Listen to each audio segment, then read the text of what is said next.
Can someone confirm that you're able to see my screen and you're able to hear me? I can see it. Cool, thank you so much.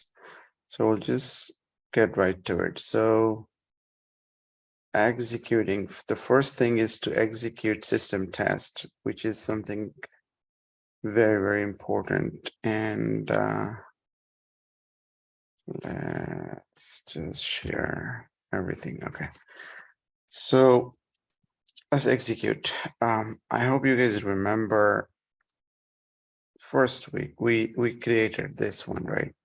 We created our test cases. We created 3 scenarios step by step for the test application, and that application is demo Guru 99 application. So those requirements, users shall be able to log in, navigate to the home page, sign in page using Chrome. And then we created our expected result for the same here. And we have created our expected result for the second requirement, which is to do the same thing using the Edge browser. And the third one was a negative scenario. User shall not be able to navigate to this page using Firefox. So I will not rewrite everything. We have this written. I'll just explain this here. So same thing was executed last time, right?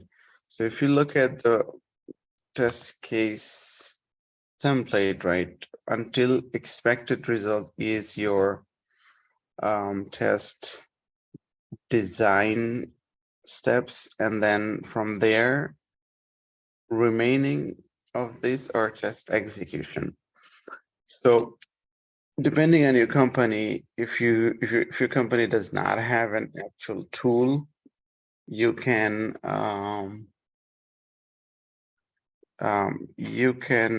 use Excel sheet. If your company has a tool, for example, if they're using Jira is a tool that has a plugin called X-Ray, then you can do your test execution within that tool.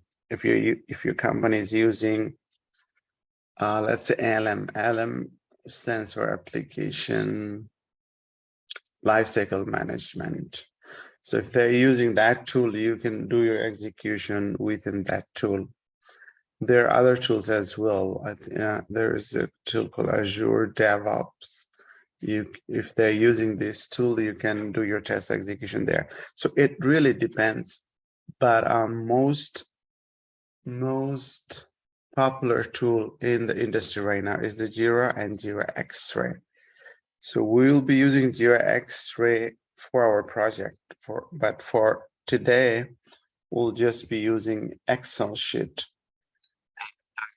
This was done previously, so I'm not gonna go ahead and rewrite this.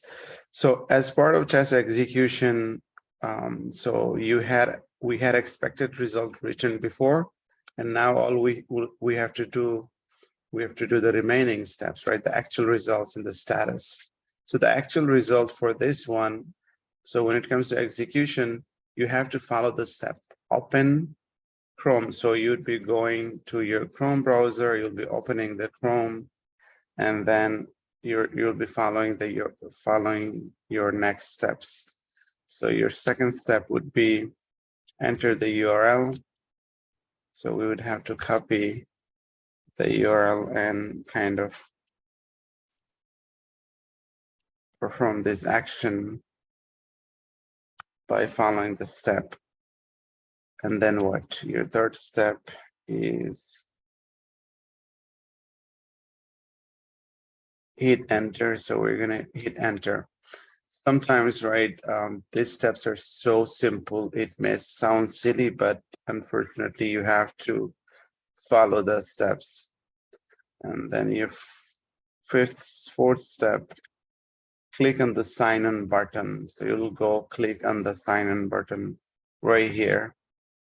And this is an ad, so we just need to skip it. So after doing that, what happened? What is the expectation? Let's see, what is the expectation here? verify user is on the sign-in page using Chrome browser. So that's your expectation. That's what you should see. So we are on the Chrome browser. Yeah, it is Chrome browser. And then we should be on the sign-in page. And how do you know that you're on the sign-in page? You can see it here. It says sign-in page. Usually it reflects on the URL as well, depending on how they configure it. But in this case, we can clearly see sign-in logo here. So that means we are on the sign-in page. So let's record this. So we are here, we are on the step 5 and actual result. What would be our actual result? So we are saying, confirming that user is on the sign-in page using Chrome. So we are confirming it here as part of our actual result. So that's one thing. And then you're going to change the status to pass because we are on the sign-in page and obviously created by end date. So one other step you can do, like if you're using an actual application, you can take a screenshot of this page. You can take a screenshot of this page and attach this screenshot against your test execution. In Excel, you can, but it's not going to be organized. So in Excel, it's not required, and it's not even required for your if you're using even any external tool. But it is good to provide evidence. It's always good to provide evidence so that you know, if this application breaks anytime, and they won't be able to blame you because you have your evidence there.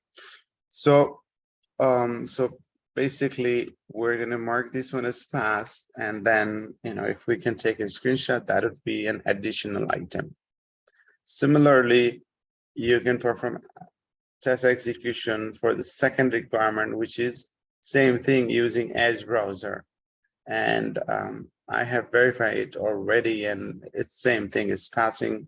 So it's good, not an issue. So we can mark this one as pass as well. Then comes your third one, right? So third one, same URL. The expectation is you should go to Firefox and perform the same action, and this should not happen. So the expectation is verify user is not able to view sign-in page using Chrome browser. So if you go to Firefox, this is your Firefox browser. Let me quickly see this.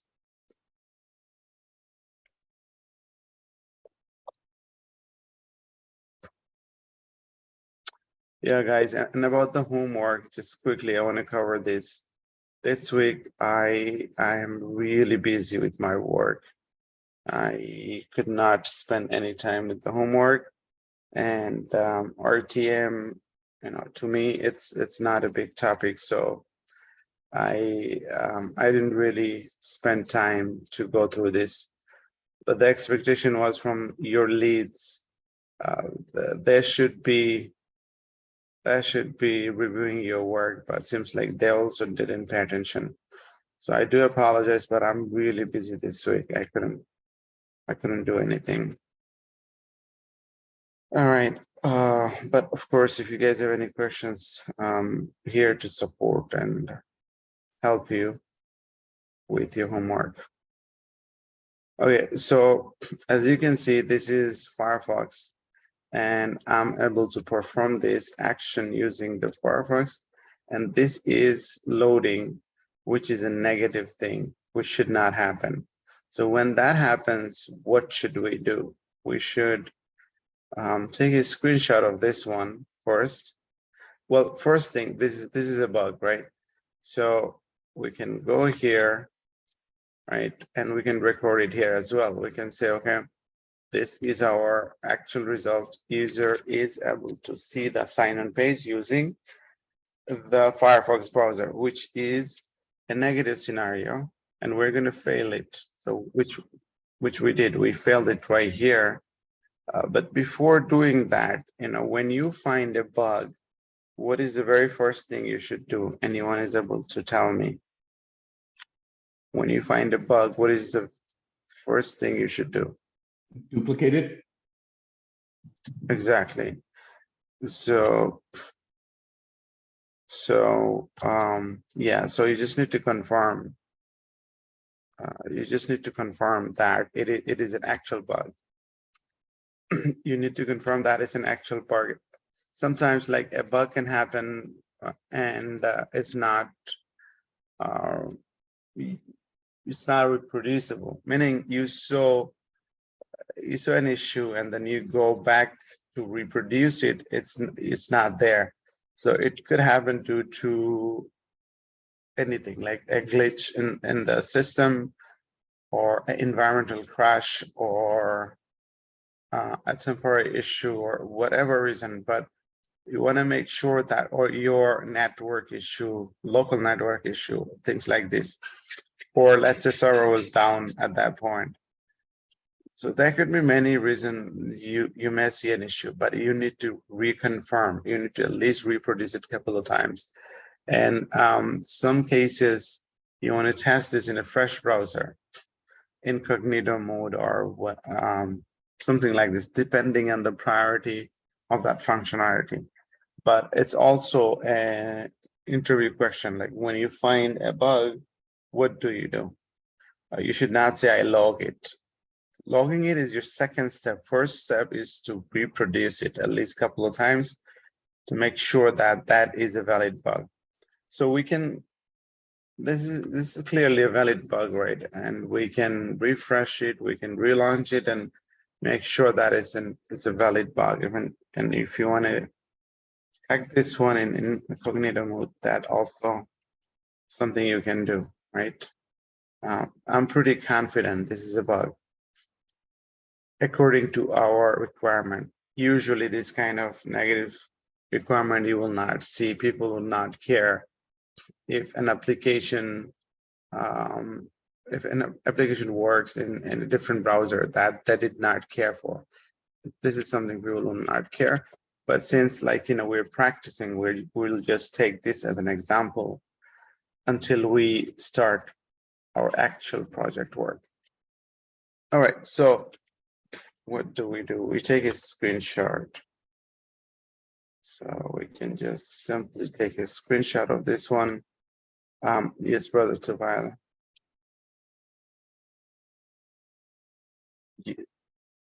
Go ahead. I believe you have a question. Oh, I'm sorry, I was muted.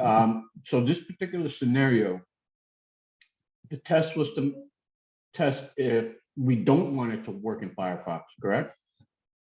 Yeah, this was our requirement that we Oh. don't want this to load on Firefox. I gotcha. Okay.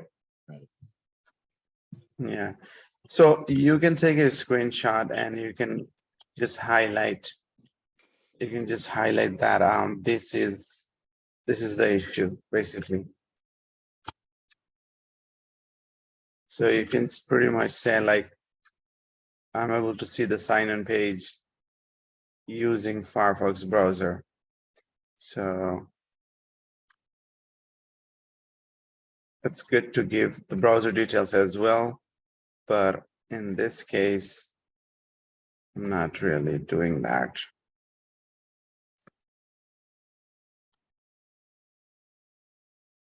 Setting.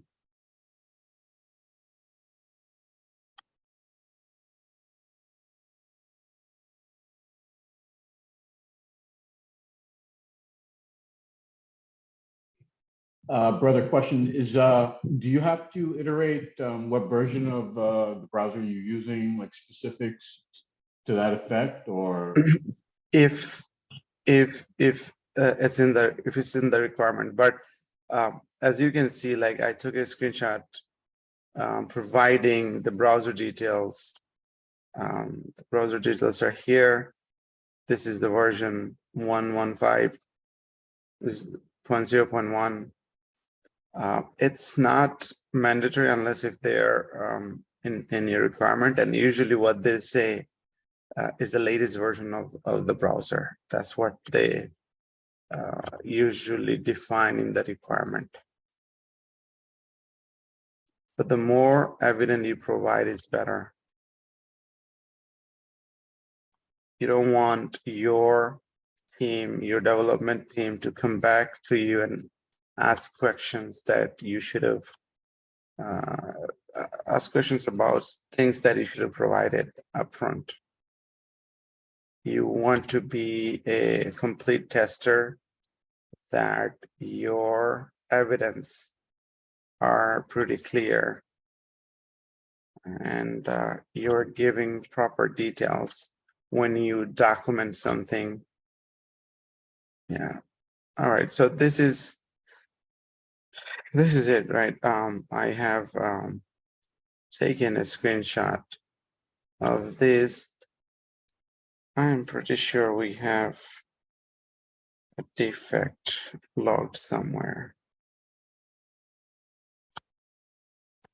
in the past.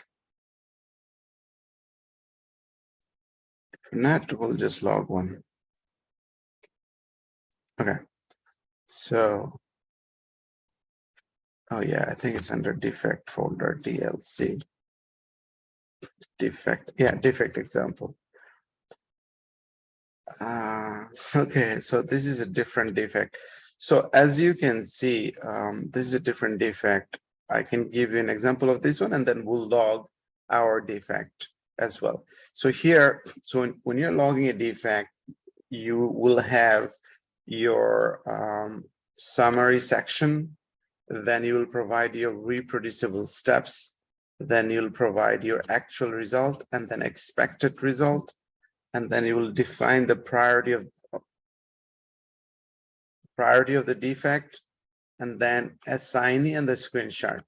So here in this particular defect, same application, I think, yeah, so this is a valid defect.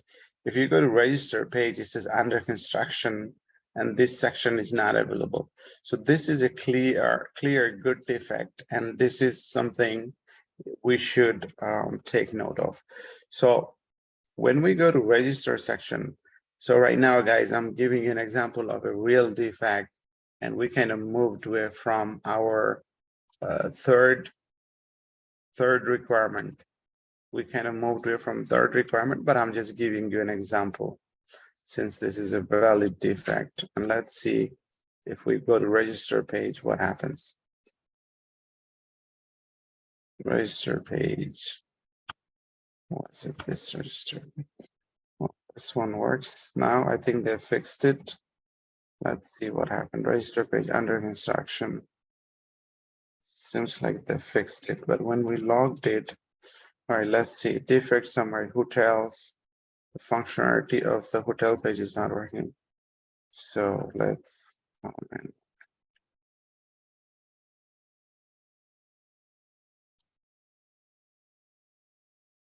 Okay, hotels. No, okay, it's still an issue.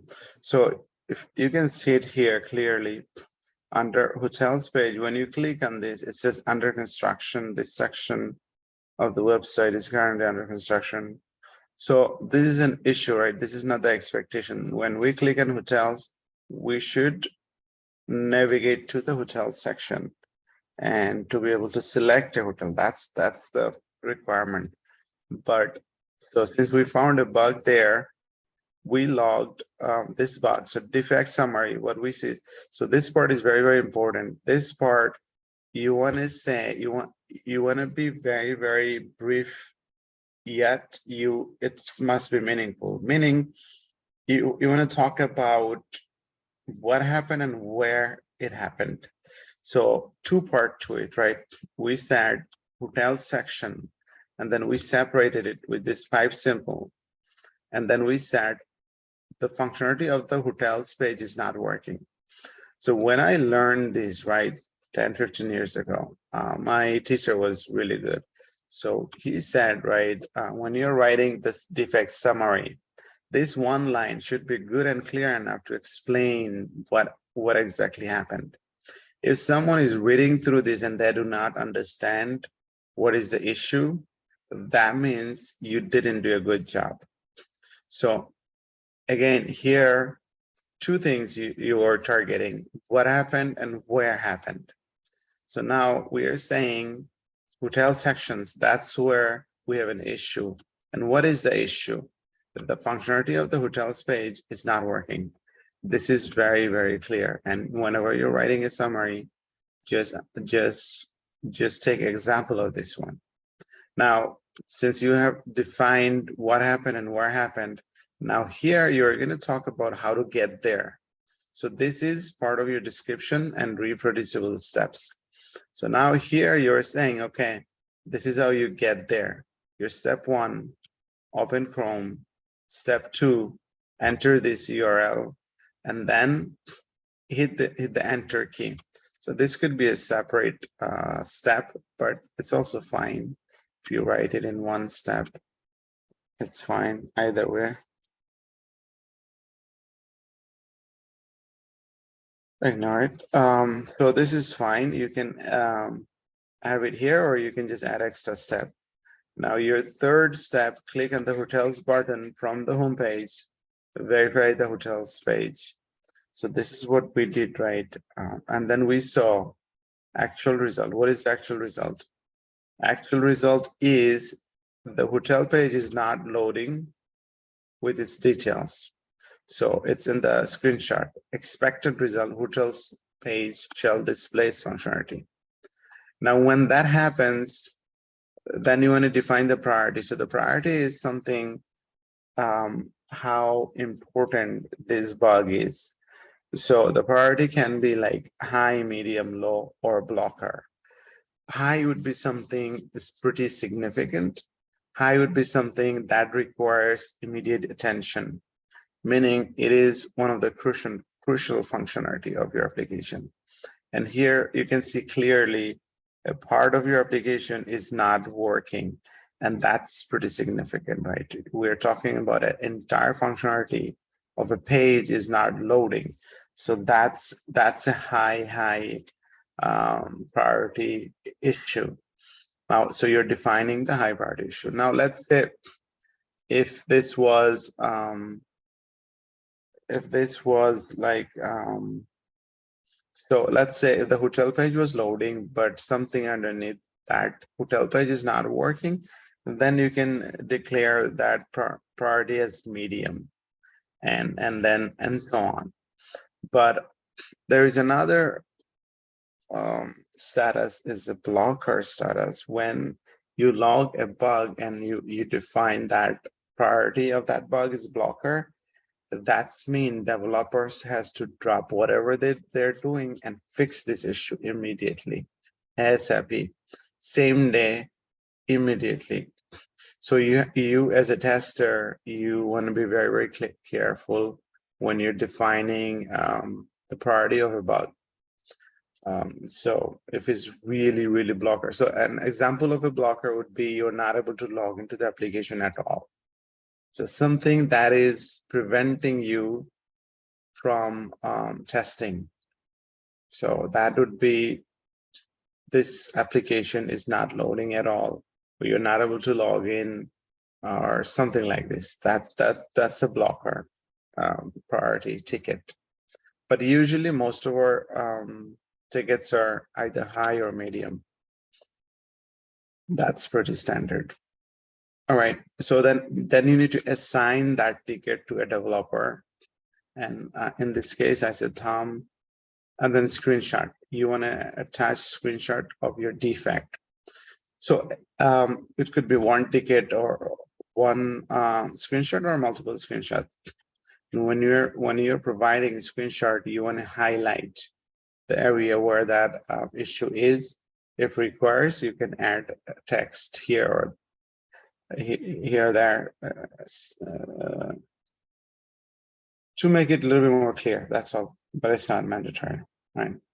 So I'm going to pause here for a second and let you kind of understand this or ask any questions you may have.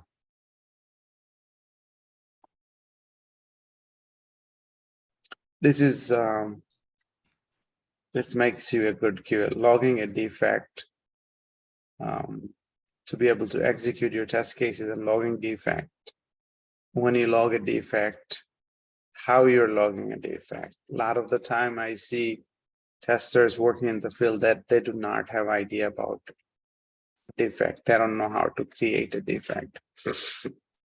Usually they just say, oh, there's an issue, but they really don't know how to write a proper defect because they don't have proper training. But it is different. You should have proper training here. So execution, right? During your execution, you find and log defects, which we did. We executed our test, we found the defect, and we logged the defect. Hi, Now, I have a question. yeah, go ahead. This document that you created with the screenshots and all the notes explaining everything, are you able to attach that to the Excel sheet, like to line 4 at the status fail, or would it have to be separate from the actual Excel sheet? So actual work, you will have a tool, actual tool to log a defect, actual application. And I'll show you in a minute how we do it in our project. And we will use the same tool, same application here in IT solutions for practice purpose. We'll do that when we start our project, but right now I'm just explaining you guys how and what, and then you'll do actual action once we get there. Oh, got it. Thank you. Now, so the defects has a life cycle, just like everything else. When you find a defect, you would have to, it goes through a life cycle, right? It gets logged, and then it gets assigned, then it gets reviewed, then it gets worked on, then it gets retested again to make sure that that defect is not, it doesn't exist, and then it gets closed if everything works out.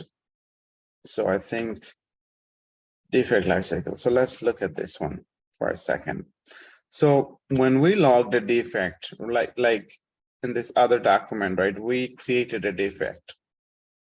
That's new. That's just a defect that got logged just now. So the status of this defect will be new, and then someone will open that defect. That would be, let's say, a developer manager or developer, or even your manager.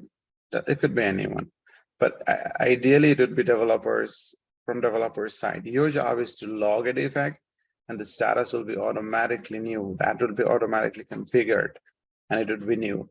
And then someone will open it, and they will change the status to open. And then after opening and reviewing it, they will change the status to assign, meaning they will assign it to an individual to work on it. And that individual would be from the developers team, development teams. And that guy, he will fix that defect. He will work on it and fix it and change the status to fixed. And once that is fixed, it will come to you again. Like right here, you log this defect, and after fixing, it will come to you to recheck. And here you will recheck it. If everything looks good, you're gonna change the status to verified and then closed.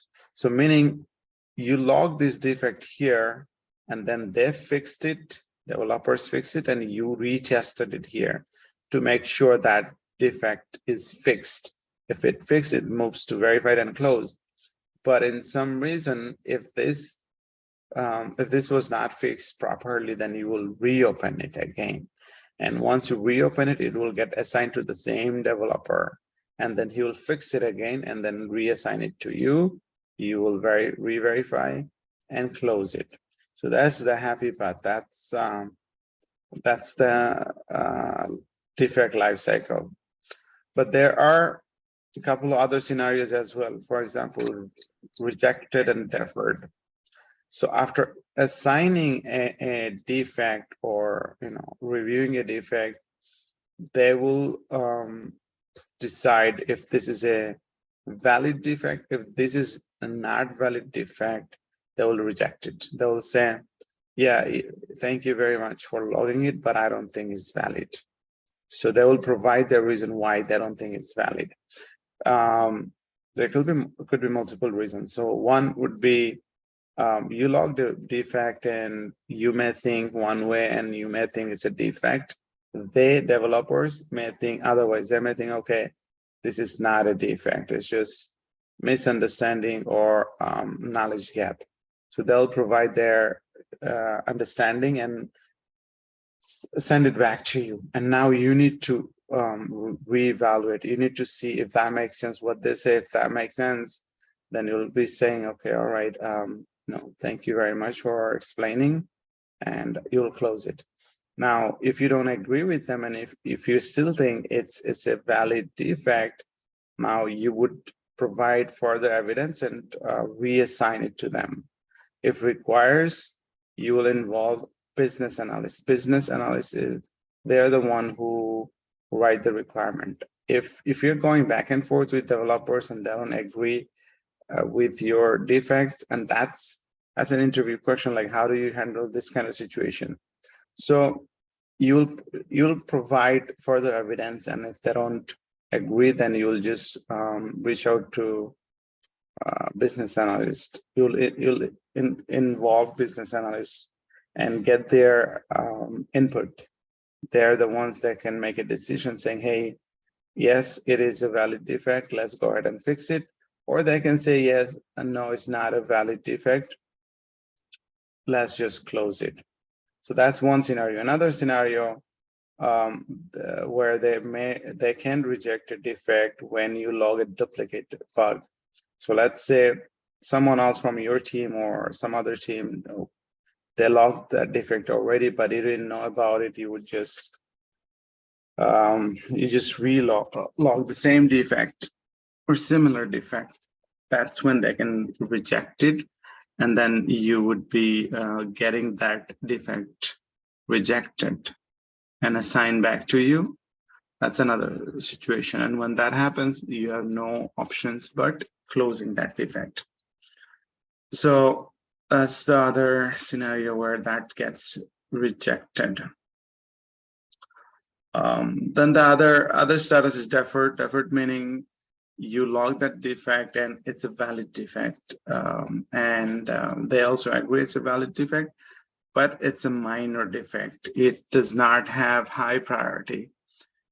It doesn't mean that you did not give that status. It just means that it's a low priority in terms of functionality, right? Let's say you found a bug and it has some user interface, the UI design related issue, and is very minor. It does not impact functionality of that application. They would just accept it's a bug, but they just do not have time to fix it at this point. They would say, okay, you logged this bug, thank you, but we're gonna defer it to the future releases. You know, we have releases, like releases can be happening every month or every 2 weeks. So within this 2 weeks or every month, we would be targeting certain functionality to fix. Now, what the developers would say, hey, this is a bug, we will fix it eventually, but right now we don't have time for it. We have other high priority items to work on, so we're going to defer it to future releases. So yes, it's a valid bug, but we're just going to push it to future releases. So that's another status for deferred. So this could be asked in your interview. So that's pretty much it about defect lifecycle. Now, again, one thing I would repeat, these are the standard statuses, but every company works differently. Like when you go to your organization, they could have different statuses. They could have, like, instead of new, they could have draft. Instead of open, they could have, instead of open and assign, they could have like one status. They could just say in progress, and then they could have a status like fixed or what, or anything else. or they can have a status called in QA. In QA, I mean, it's in your plate. Developers has completed their part. So what I'm trying to say here, we are teaching you the standard way, but when you go to actual work, IT industry, just, every company works differently. You can see different statuses, but also priority, we talked about priority, high, medium, low, blocker. Those priority, the name of those could be different. So don't worry about that. Just, understand like what it represent and think about, how you learn here, and you'll be able to relate to it. So I will show you from my actual work, how we log defects, what are the status, what are the priorities, things like this, so it will make more sense to you. Before we do that, do you have any questions about defect lifecycle or actual defect itself?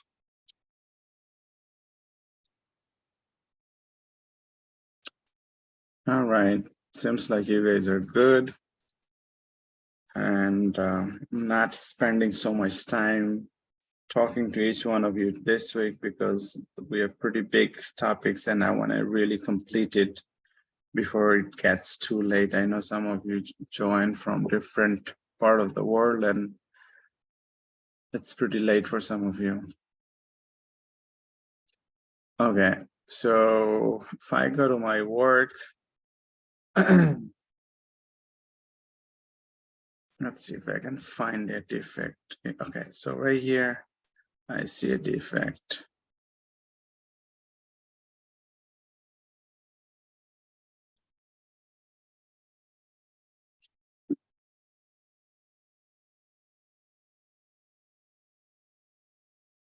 He's a developer who logged a defect, and clearly you can see he didn't do a good job. Look at the way he logged this defect. Summary, description. I don't even think he has any screenshot here. So this is a developer guy who he logged a defect, and it's not very presentable. Let's see.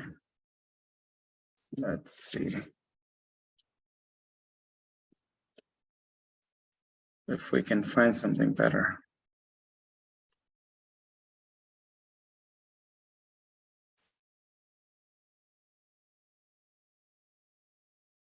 Yeah, my project is quite complicated and is backend. Okay, so this one should be better. Yeah, this is good. So this guy is a QA guy and he logged a defect and seems like it's pretty good. So look at this. So this is your summary. This is your summary, and he's saying, so he logged this defect, similar defect that we created in a piece of paper. We created here in a piece of paper, right? We have our summary, and he has his, if we look at this, here's his summary. He's talking, same thing, where it happened and what happened. So he's saying in date range picker, calendar pop-up is opening in the middle of summary browser. So it's pretty clear what he's saying. Under description, he's giving steps, the reproducible steps I talked about. He's saying, launch the URL, browser is Safari, this is the version, and this is the URL of the application. Then he's defining the steps, navigate to the component, navigate to the date range picker, navigate to iframe, click on the date field. And then he's saying, review the calendar pop-up design. It's pretty detailed, like how he logged the defect. Expected result, the date range picker pop-up window shall open below from and to, like he's talking about it here. And then actual result, this is the screenshot from the requirement. That's how it's supposed to be. see his very details, and he attached a screenshot from the requirement. Now he's talking about actual result. What he's seeing, he's saying in Safari browser, that's an issue. This functionality is not working. So I'm going to show you side by side. This is the requirement. This is how it's supposed to be, but this is how it's showing. You see the issue? This is how it's displaying. So that's an issue, which he logged. It's pretty clear, very detailed. So that's good, right? Done. So pretty straightforward. So that's an actual defect, and that's how you log the defect. Now, when it comes to defect life cycle. Okay, let's talk about the priority for a second. Remember, we have priority defined. So we saw this, we saw the summary, we saw the reproducible steps in the defect, then we saw actual and expected result, then we saw the screenshot. Let's just go up, talk about the priority. So the priority is defined here. We said the priorities are high, medium, low, and blocker. But if you look at here in our application, we have different priorities. We have major, minor, critical, and blocker. So my company decided to go to this route. So major is like medium, critical is like high, and the minor is low, and blocker is blocker. So you can relate to it, right? That's how we decided to do in our project. But different company can do different things different way. So that's how you pretty much log the defect, and you can assign it to anyone from development team. So reporter is automated field. Assignee, you need to assign it to an individual to work on, otherwise it will say unassigned. Now let's talk about the defect lifecycle. If we go here, this is the workflow, and this will make you confused, but I just want to give you an idea like how the actual project works. This will make you confused. I don't want to make you confused. Let's see if we can. All right, let me show you in a different view so that it makes sense for you. So look at this here. So this is a life cycle, defect life cycle, or this is a life cycle of any tickets. So if you look here, let me show this differently. If you look here, it says draft. This is nothing but new, like we said in our defect lifecycle document. Okay, nothing but new. Draft is nothing but new. It is this. Ignore blocked for a second. This is development. Development is combine both open and assign as development, right? Then they have code review. Code review is an internal review by development team. So let's say one developer worked on this and he completed his work. Now developers, what they do an internal review to make sure that the code that one guy have written, it is good, it is up to the standard, and that's something they want to move forward with. So basically, one guy writes the code, and then a group of people, they review the code, or another guy reviews the code. It's like a second pair of eyes. All right, so that's like so open and assign, you can say both of them are these two, development and code review. Now we have two more statuses here, ready for QA and manual QA. So ready for QA would be fixed, meaning they're saying, okay, we fixed it. And in QA, meaning we are working, okay, so ready for QA. This is a bit confusing because my company, they spend a lot of time to come up with this, this workflow that suits our need. So our company, we said, okay, we want a workflow, and this is customizable. Like this is a Jira tool, you can customize it as according to your need.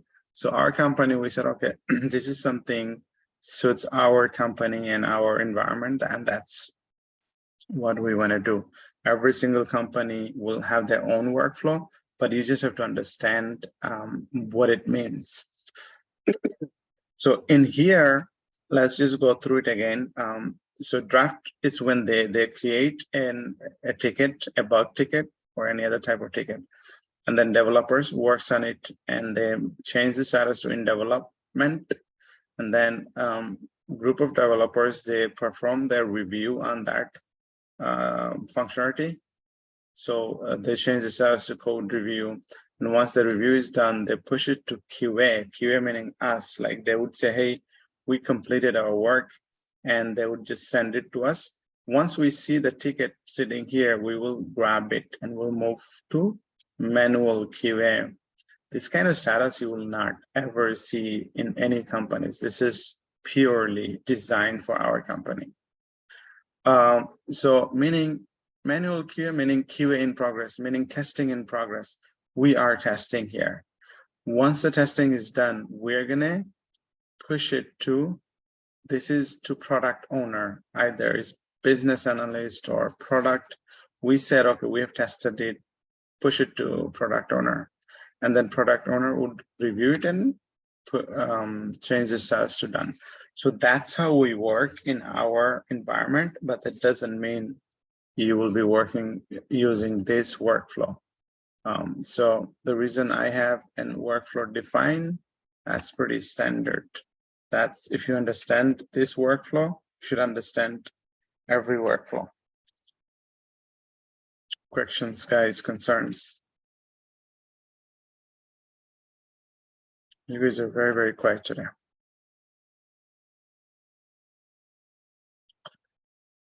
So with that, I think we have accomplished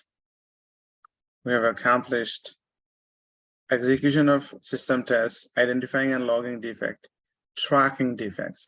Tracking defects is nothing but seeing how and where these defects are traveling through this life cycle that we talked about, you know, from draft to development and whatnot. Or if you're following this workflow, from new to open, assign, fix, and whatnot, you can track this defect. The reason you track it, so that when it gets back assigned to you, you can go and retest it. So that's pretty much it. That's pretty much it. And then next week we'll talk briefly about test analysis report, and then we'll move on to a different topic. So STLC will be completed. It's pretty much 98% is completed. These are the heavy things that you already learned, and by now you know, like, you know, what to do as a QA.